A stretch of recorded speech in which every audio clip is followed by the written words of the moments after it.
जंगल में अभी बारिश हो रही है। चिड़िया के तीनों बच्चे डरे हुए हैं। उनकी माँ खाने के तलाश में घर से बाहर गई है। बच्चों ने पहली बार इतनी जोरदार बारिश देखी है। उन्हें यह बात का बिल्कुल भी अंदाजा नहीं कि ऐसे तूफानी बारिश के समय में क्या करना चाहिए। अपनी माँ का इंतजार करने के सिवाय बच्चे और कुछ भी नहीं कर सकते थे। वहाँ गोपी चिड़िया बारिश से बचने के लिए पेड़ के एक डाली पर रुकी थी। उसे भी अपने बच्चों की चिंता हो रही थी। मेरे बच्चे ठीक तो होंगे ना? बारिश शुरू होकर बहुत समय हो गया है। मुझे जल्द से जल्द अपने बच्चों के पास जाना होगा, वो बहुत डरे हुए होंगे। इधर बारिश रुकने का नाम नहीं ले रही थी। बल्लू कौवा तेज बारिश में अपने घोंसले की तरफ जा रहा था। तभी उसे गोपी चिड़िया एक पेड़ पर बैठी हुई दिखाई देती है। वह उसके पास चला जाता है। अरे गोपी, तुम यहाँ? तुम अभी तक घर नहीं गई? इसका मतलब तुम्हारे बच्चे घर पर अकेले होंगे। हाँ बल्लू भैया, मुझे मेरे बच्चों की बहुत चिंता हो रही है। गोपी, मैं तुम्हें डराना नहीं चाहता, लेकिन तुम्हें बताना यह बहुत जरूरी है। सुना है एक खतरनाक चीलों का झुंड हमारे जंगल में घुस गया है। हाँ बल्लू भैया, मुझे यह बात पता है। कल जब मैं तुलसी चिड़िया के घर गई थी तब मैंने देखा कि एक चील तुलसी चिड़िया के बच्चों को खा रहा था। वो घर पर नहीं थी। नसीब से तुलसी चिड़िया का एक बच्चा जीवित था। मैंने उसे बचाने की ठान ली। तब मैं उस चील के पास चली गई। अरे ओ चील, छोड़ दे उस बच्चे को, नहीं तो तेरा बहुत बुरा हाल होगा। चील को गुस्सा आ गया और वो ओपी चिड़िया से कहने लगा, अरे ओ चिड़िया, तुम्हारा दिमाग तो ठीक है ना? भाग यहाँ से। अगर मेरा पेट भरा नहीं होता तो मैं तुम दोनों को भी खा जाता। पर देख लेना, आगे जाकर तुम मुझे कहीं दिखाई दोगी तो मैं तुम्हें भी नहीं छोड़ूंगा। मैं तुम्हें उसी समय खा जाऊंगा और डकार तक नहीं दूंगा। हा, हा, हा। ऐसा कहकर चील वहाँ से उड़ गया बल्लू भैया। तभी वहाँ पर तुलसी चिड़िया आ गई। उसने देखा तो वो बहुत दुखी हो गई, क्योंकि चील उसके 2 बच्चों को खा चुका था। वो निराश होकर बोली, अरे ये क्या हो गया? मेरा तो सब कुछ बर्बाद हो गया। यह सब किसने किया? मैं उसे नहीं छोड़ूंगी। अरे बहन, तुम्हारे बच्चों को चील ने खाया है। अगर मैं मौके पर नहीं आती तो वो चील तुम्हारे तीसरे बच्चे को भी खा जाता। बहुत बहुत शुक्रिया तुम्हारा गोपी। तुम्हारा यह एहसान मैं जिंदगी में कभी नहीं भूलूंगी। पर अब मैं उस चील को नहीं छोड़ूंगी। मैं उसे जान से मार दूंगी। वो मेरे आखिरी बच्चे को कभी भी खाने आ सकता है। अरे बहन, जल्दबाजी में गलत कदम मत उठाना। वो सिर्फ तुम्हारे बच्चों का ही नहीं, जंगल के बाकी पंछियों का भी शिकार कर रहा है। उसे हमें झांसे में फंसाना होगा और फिर हम उसे उसकी किए की सजा देंगे। अच्छा, तो ये सब हुआ था। तुलसी चिड़िया के साथ तो बहुत बुरा हुआ। हम उस झील को तो क्या, बाकी सारे चीलों को भी नहीं छोड़ेंगे। हम वे सबको जंगल से भगा देंगे। अभी तुम जल्दी घर जाओ गोपी। हाँ बल्लू भैया, बारिश रुके या ना रुके, मुझे कैसे भी करके मेरे बच्चों के पास जाना होगा। बल्लू वहाँ से निकल जाता है। बारिश बहुत तेज थी कि खुद की जान की फिक्र न करते हुए गोपी तेज बारिश में अपने बच्चों की तरफ निकल पड़ी। बारिश की वजह से उसे उड़ने में दिक्कत हो रही थी। उसके पूरे पंख भीग चुके थे, फिर भी वो रुकने का नाम नहीं ले रही थी। उसे अपने बच्चों के पास जो जाना था। वह देखो, अपना शिकार हमारी तरफ खुद चलकर आ रहा है। इस तेज बारिश में इसे खाने का मजा बहुत ज्यादा आएगा। अरे दोस्तों, मेरे पास तो मिर्च मसाला भी है। इस चिड़िया को खाकर हम तीनों का पेट भर जाएगा। अरे ओ चिड़िया, रुक जाओ। इतनी तेज बारिश में कहाँ जा रही हो?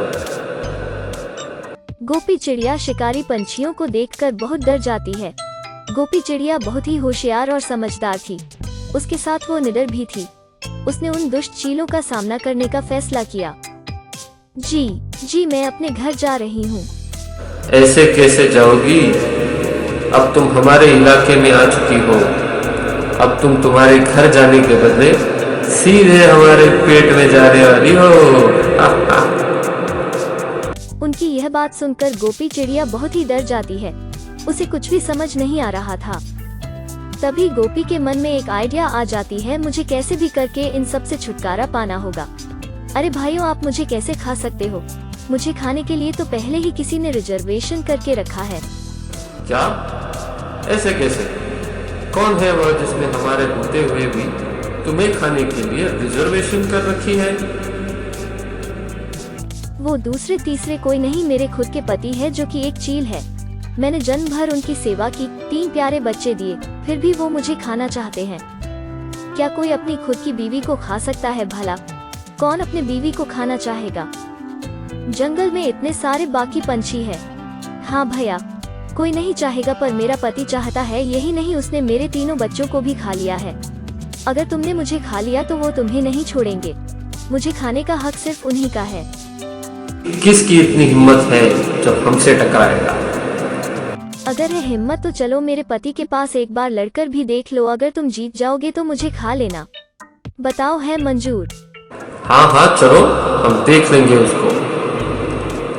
गोपी चिड़िया निकल पड़े शिकारी चील की तलाश में, जिसने तुलसी चिड़िया के बच्चों को खाया था। गोपी चिड़िया आगे आगे जा रही थी और शिकारी चील उल्लू के साथ पीछे पीछे उड़ रहा था। आखिर गोपी चिड़िया उन जिलों को लेकर शिकारी चील के इलाके में आ ही गई। अरे, ये तो मेरे तरफ ही आ रही है। कल तो यह मेरे हाथ से छूट गई थी, पर अभी मुझे बहुत भूख लगी है। मैं इसका शिकार करके इसे खा जाऊंगा। तुम यहाँ पर ही रुको। अगर उसने तुम्हें यहाँ पर देख लिया तो वो सतर्क हो जाएगा। मैं अकेले आगे जाती हूँ। जब वो मुझ पर हमला करने लगे तो तुम जल्दी से वहाँ पर आ जाना। गोपी चिड़िया उन्हें वहाँ छोड़कर शिकारी चील के पास आ जाती है। आज शिकार खुद मेरी तरफ चलकर आ गया है। लगता है आज भी मैं पेट भर कर खाना खाऊंगा। हाँ हाँ, कल भी तुमने मेरे छोटे छोटे बच्चों को खा लिया, आज मुझे खा लो। वैसे भी मैं जिंदा रहकर क्या करूँगी, मेरा तो सब कुछ लुट गया है। सारे चील दोनों की बातें सुन रहे थे। उन्हें गोपी की बातों पर विश्वास होने लगा। इधर शिकारी चील को गोपी की बातें समझ नहीं आ रही थी, फिर भी उसने यह मौका हाथ से गंवाना नहीं चाहा। अरे, वह बच्चे तेरे नहीं, उन पर मेरा अधिकार था। जैसे मैंने बच्चों को खा लिया, वैसे अब तुम्हें भी खा जाऊंगा। शिकारी चील उड़कर गोपी पर हमला करने ही वाला था, तभी दूसरे शिकारी पंछियों ने उसका रास्ता रोक लिया। अरे बेटे, वह हमारा शिकार है, रुक जा जरा। हाँ, तुम कौन हो? मेरा अधिकार है उस पर। अरे बेटा, रुक जा जरा, नहीं तो तुझे यहीं पर खत्म कर देंगे। ऐसा कहते ही उन दोनों में लड़ाई शुरू हो गई। उन दोनों की लड़ाई देखकर उल्लू वहां से भाग गए। दोनों में लड़ाई हुई, दोनों घायल हो गए और जमीन पर गिर गए। दोनों के शरीर से बहुत ज्यादा खून बह रहा था। गोपी दोनों के पास आकर बोली, क्यों, कैसी रही लड़ाई? मैंने तुम दोनों को उल्लू बनाया, ना ही मैं इसकी बीवी हूँ और ना ही इसने मेरे बच्चों को खाया है। मैंने जानबूझकर तुम दोनों में झगड़ा लगाया ताकि जंगल के बाकी पशु पक्षी सुरक्षित रह सके। अब समझ में आ गया, शक्ति से हमेशा युक्ति श्रेष्ठ होती है। उन दोनों जिलों में इतनी ज्यादा हाथापाई हो गई कि उनको अपनी जान गंवानी पड़ी। चलो, इनका काम तो तमाम हो गया। अरे बाप रे, इन दोनों के चक्कर में अपने बच्चों के बारे में तो भूल ही गई। गोपी चिड़िया तेज उड़ते हुए अपने घोंसले की तरफ निकल पड़ी। उसने देखा तो उसके घोंसले में पानी घुस गया था और उसके बच्चे भी कहीं पर दिखाई नहीं दे रहे थे। अरे नहीं, यह क्या हो गया? मेरे बच्चे कहाँ पर गए?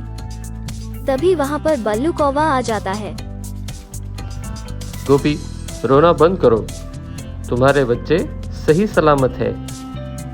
जब मैं मेरे घोंसले की तरफ जा रहा था, मैंने देखा कि तुम्हारे घोंसले में पानी भर रहा था और बच्चे भी पानी में डूब रहे थे। मैं बच्चों को वहाँ से निकालकर अपने घर ले आया हूँ। चलो, कब से वह तुम्हारा इंतजार कर रहे हैं। गोपी बल्लू के घर पर आ जाती है। अपनी माँ को देखकर बच्चों ने उसे अपने गले से लगा लिया। माँ, तुम कहाँ थी इतनी देर? हमने तुम्हारा बहुत इंतजार किया। अगर बल्लू भैया नहीं होते तो क्या होता? बल्लू भैया, तुम्हारा बहुत बहुत शुक्रिया। और मजेदार कहानियाँ देखने के लिए सब्सक्राइब का लाल बटन जरूर दबाएं। मिलते हैं अगले वीडियो में एक नई कहानी के साथ।